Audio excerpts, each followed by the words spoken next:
Hey, what is up guys? It's Derek from the Baseball Channel coming at you again today with yet another video. And today it's going to be something a little bit different. It's actually going to be a guide to picking out the glove for you.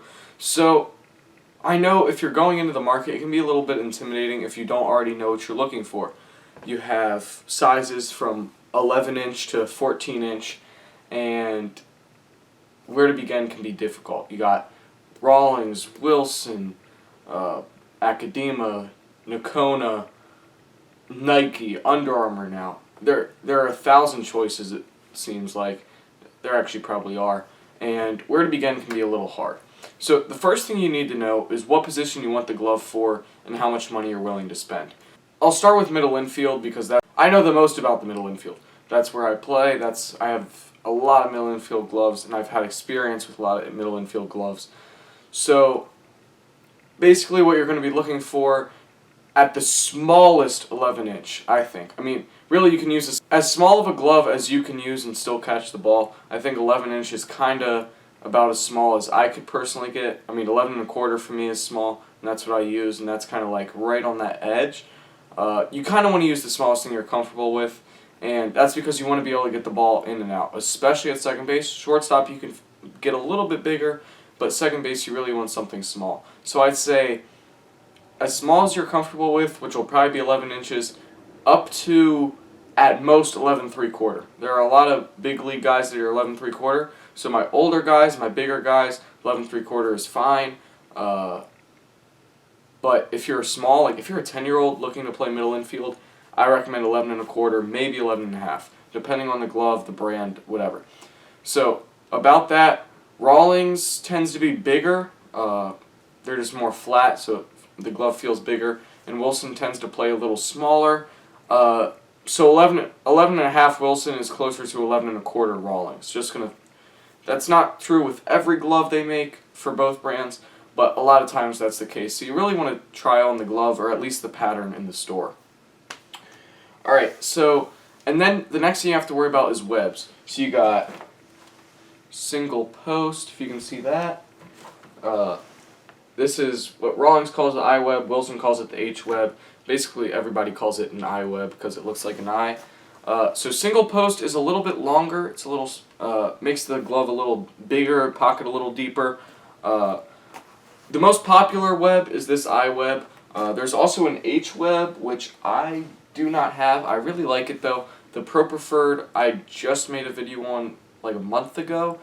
The custom, that's my friend's, that's an H web. It's really popular, more for third base and outfield, but you can get away with it at short and sometimes at second.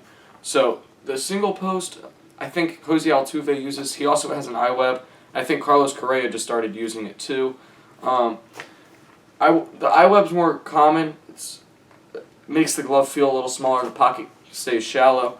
I think I probably prefer the I web. The single post looks really good though.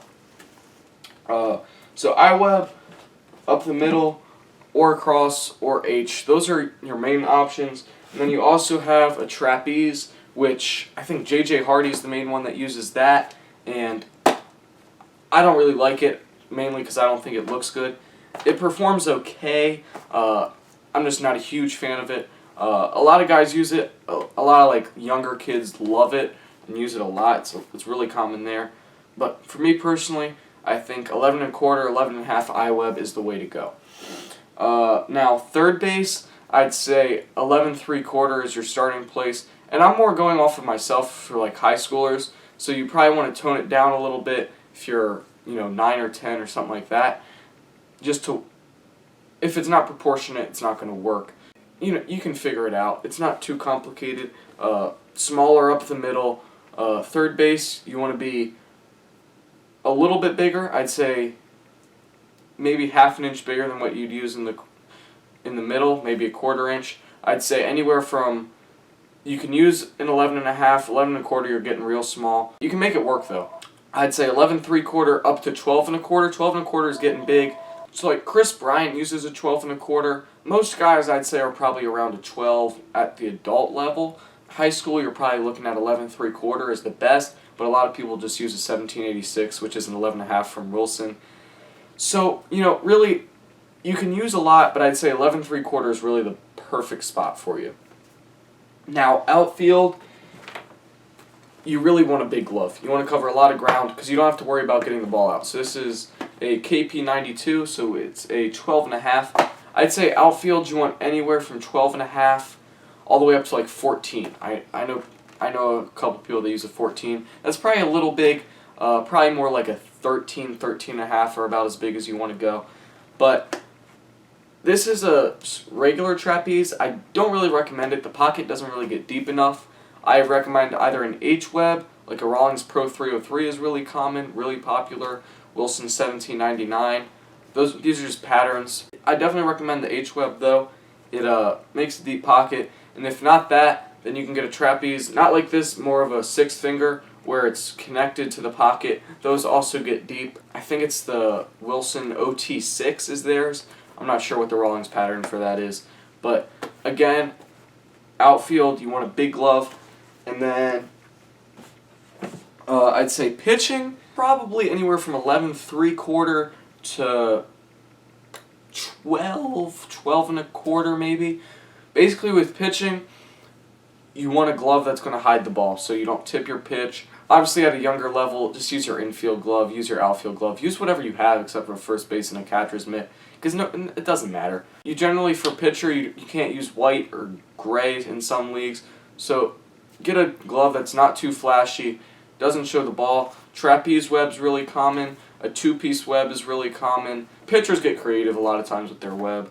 Really just something that doesn't show a lot of ball. A lot of pitchers will have a finger hood. If you don't know what that is, it's like it goes over the finger pad. It's pretty standard. Pitchers, their gloves are normally pretty boring looking just because they have restrictions. And then I guess I'll move on to first base. I really don't know a ton about first. I know you want a big glove, and obviously all you have to do is get a first base mitt. You know, if you're young, it's going to be a smaller first base mitt. If you're old, it's going to be a bigger one. This is like a cheap Easton one I used in like middle school. I don't even know what size it is. First base, you're normally either going to have this single post with like a couple extra crosses, an H-web, or a 2-piece web. Those are the main ones that are there. Rawlings, I know a lot of people like the Pro DCT. Wilson, I think a popular one is the 1613. That's probably wrong. I'm really not too familiar with them. Really, first base, all you got to do is get a first base mitt, try some on, feel the ones you like the squeeze of. You know, just comfort. And then finally, the one I know the most, or I know more about catcher's mitts than first base mitts. So here's catcher's mitts. Anywhere from a 32-inch to a 34 is generally the size you're going to be looking for. Bigger or smaller really just comes down to comfort, what you like, preference. Try them on. This is a 32.5. So catcher's mitts, you have some that are more narrow and they box, some that are wider and more flat. That becomes preference. So this is like a box shape. As you can see, the top is flat. Different gloves like to form differently. Really, I recommend just going to the store, try them on. This is a Rawlings Pro SP13 Salvador Perez model, which is modeled after the All-Star CM3000. Those are really popular. All-Star makes great catcher's stuff, especially gloves. And those are more of a box shape. I'm not 100% sure what the patterns are that make the wider shape. You really just have to try them on, see what you like.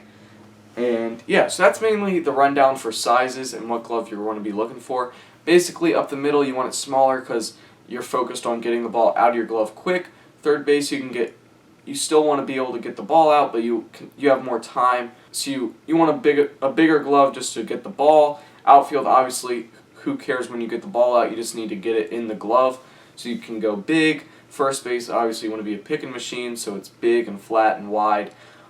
Catcher's mitt, pretty self-explanatory. Pitchers, you can be big. You want a really deep pocket so you have room to move your pitches around, but you don't want a web that's going to show the ball. So that's the main part of it. And then the next thing you have to think about is how much money you're willing to spend. Is your top $100, $200, $300, whatever it may be? That's going to decide what kind of glove and what leather quality you can get. So I'd say if you want even a decent glove, you're going to have to spend $100-ish. you know, you can get a Wilson A800, probably for a little less. You know, gloves like that. Rawlings Player Preferred. This one actually lasted me years. Rawlings Player Preferred. The leather is not great. Basically, you're not going to be able to use it for too long. The leather's not going to be great. You just got to treat it well. Know what you're getting yourself into. Like, don't expect the glove to, be stiff forever. If you like your glove floppy, you can get away with it, and you can probably get these for less than $100. I'm not going to sit here and say they're amazing. If you find a good one, it'll last you for a little bit. If you like your glove floppy, it'll last you for a while. That's basically all I'm going to say about it. How you treat your glove is really going to determine how it does for you. I mean, I'd rather have a well-formed crap glove than a terribly formed good glove. So you just got to form it well, right to your liking. And yeah, so then moving on, if you have a little bit more money to spend, I'd say like $150, a little bit less than $200. You can go online, even Instagram, a lot of glove accounts. Try to find something used, maybe pre-owned, or just on sale clearance. You can get like a $200+ glove for cheap, or you can just get I'd say like a A1K you can find sometimes for a pretty good price, or a Rawlings Gamer. This is a XT Gamer. This is just a trainer's mitt, but the leather's the same, the lace is the same. So a Rawlings Gamer is a really good glove. For the money you're spending, you get a really good glove. The leather's good, the lace is great. I really am pleased with them. You can get a lot of glove out of not a ton of money. Everything's relative, of course. They should last you if you treat it well. It's not going to stay stiff forever, so if you like a stiff glove, you're really going to have to spend more. But it'll keep its shape pretty well. It should. And then moving up, if you have, say, $250, you can buy a new Heart of the Hide or a 2000. I'd say those are the best. You can also in the $150 range, you can like customize a 44 Pro. Those I've heard really good things about, especially lately. They've been working on them, getting them better. And like every holiday, even the minor ones like I think like Memorial Day, they always do a sale, so you can get it's like 20% off always. You can get they'll probably do one for 4th of July. You can get a glove for like $150, kip leather, fully customized. It's a great deal. But then $250, you're stepping it up. Now you can get like an A2000 Heart of the Hide. That just becomes preference. Go to the store, feel them, see what leather you like better. Heart of the Hide's generally probably better leather, but A2000 also has a lot of things to offer. I've made a comparison video on the two. They're great, top-notch gloves. You're going to be pleased either way. Let's just try them on if you have a buddy that has one and you like it. I mean, whatever you're comfortable in. And then up to $350, now you're getting into Pro Preferred, A2K. Other brands obviously have other stuff. Rawlings and Wilson are just the two main ones that I'm talking about right now. So $350, you get into Pro Preferred, A2K, top-notch leather. Your glove's going to stay stiff, so if you're older, you like your glove stiff, these are the gloves for you. They're going to last you forever, it seems like. If you're 9 or 10, I don't know if this is the time to get it, because you're going to break it in like a 9 or 10-year-old for that hand. And as you get older, it won't be quite up to what you want. So I recommend 9 or 10. Don't spend a ton of money on a glove. There's no need. Wait until you start playing high-level travel ball, even like 12, 13. Then you can start getting into better gloves.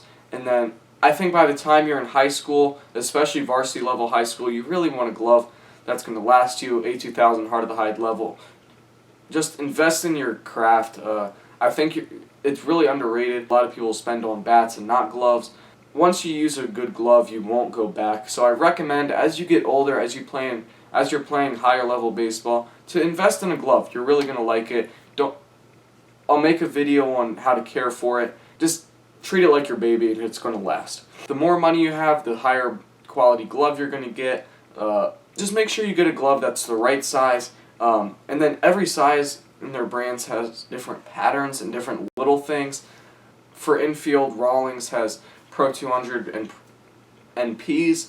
Pro 200 is more of a 2-hinge pattern, NP is a 1-hinge. And that means Two hinge closes like this, with here and here, and NP is more like that, with like just the pinky side. So that just becomes preference, how it is. Try them on, feel them. If you have a friend's glove, you know, look at how it is. Look at what you like. Rawlings is a lot more complicated than Wilson. Wilson is a bit more straightforward once you figure it out. Just go to a store, try it on, find what you like. You know, if you need a glove that can cross over, say you're like a utility man, when you're younger, I'd say just get an infield glove and you can use it anywhere except for first and catcher, including outfield. As you get older, up to like 13, 14, you're probably going to want to start getting a glove for the position.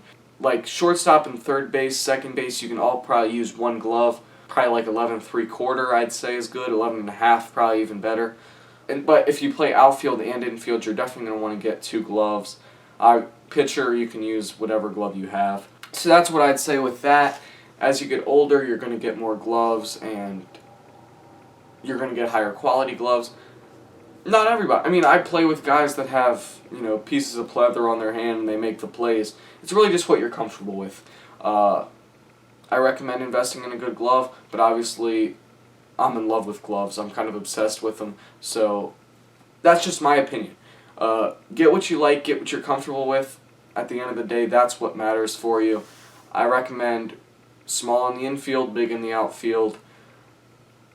And yeah, again, comfort. I can't emphasize that enough. I know I've said it a million times in this video, but comfort. Anyways, guys, thank you so much for watching. If you like this video, please drop a like, comment, subscribe, and play ball. This is the Baseball Channel.